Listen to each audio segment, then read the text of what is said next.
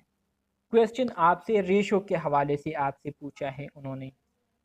Number of ये hospital बताया है।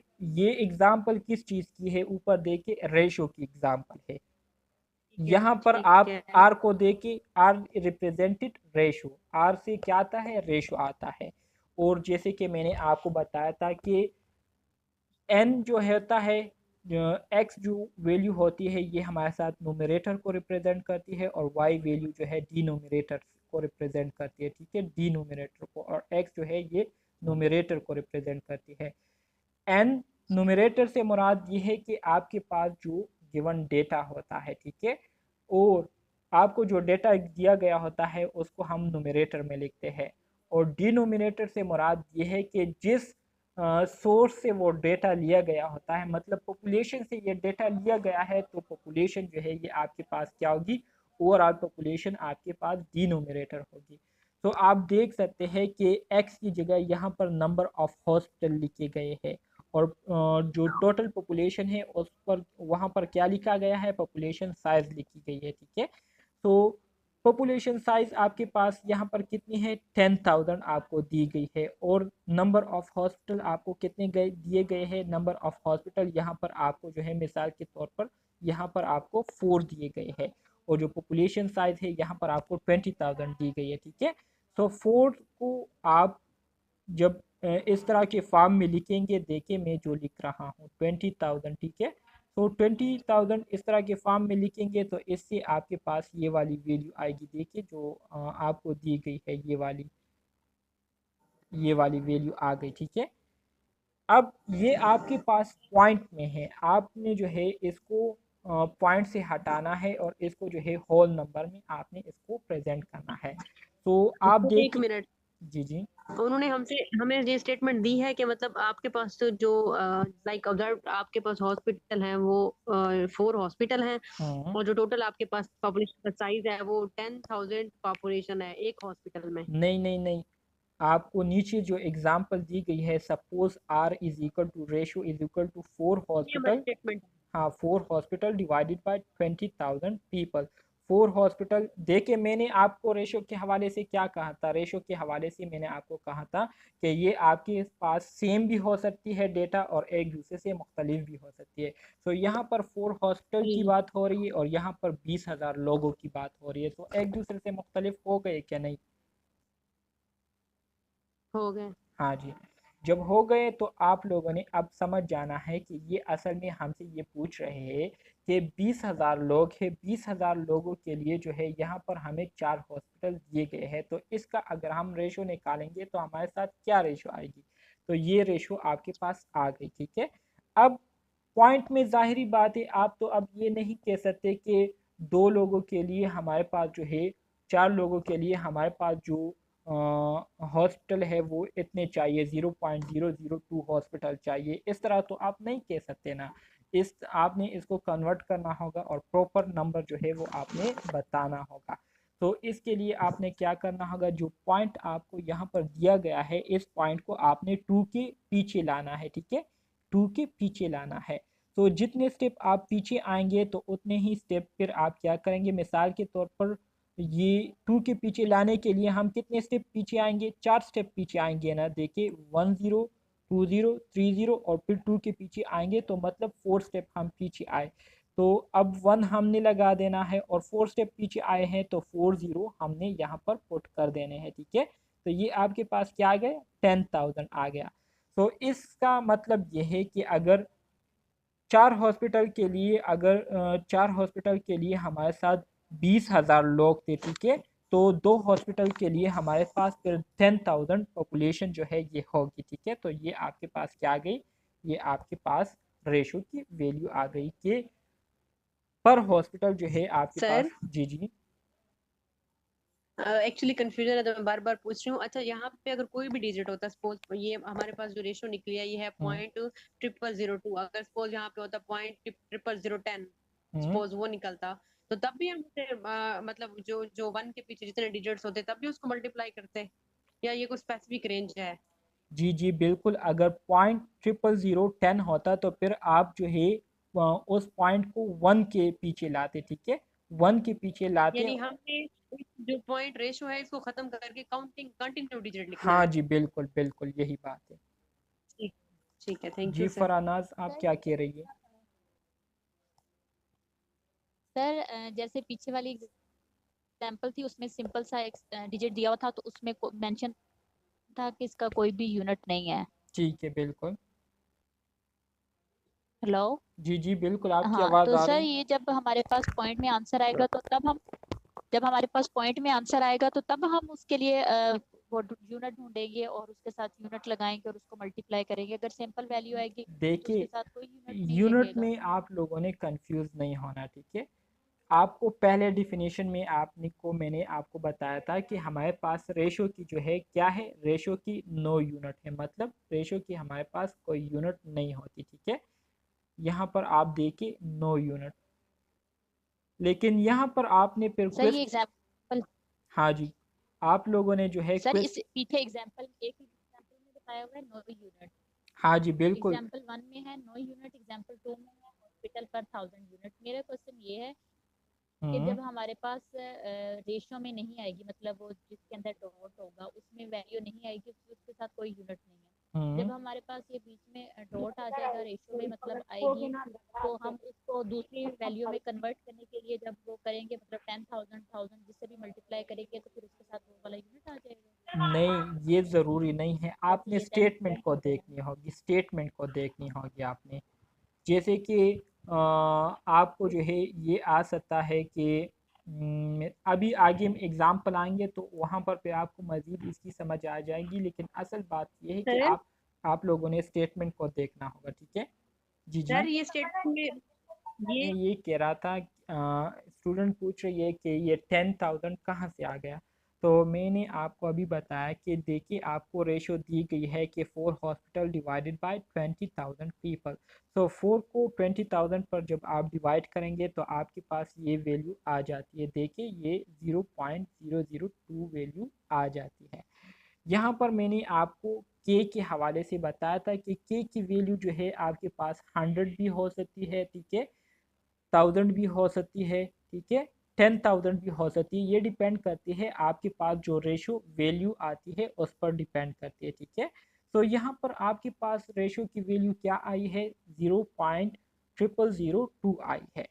सो 0.000 मतलब ये 2 से आगे जो ज़ीरो है, ठीक है, इसको ख़त्म करने के लिए सबसे आप क्या पहले क्या करते हैं, सबसे पहले आप 1 लगाते हैं अपने साथ, और फिर इस पॉइंट को जो है जितना ये 2 वैल्यू से आगे है तो उतने स्टेप ही आप जो है 2 वैल्यू के पीछे इसको लाएंगे।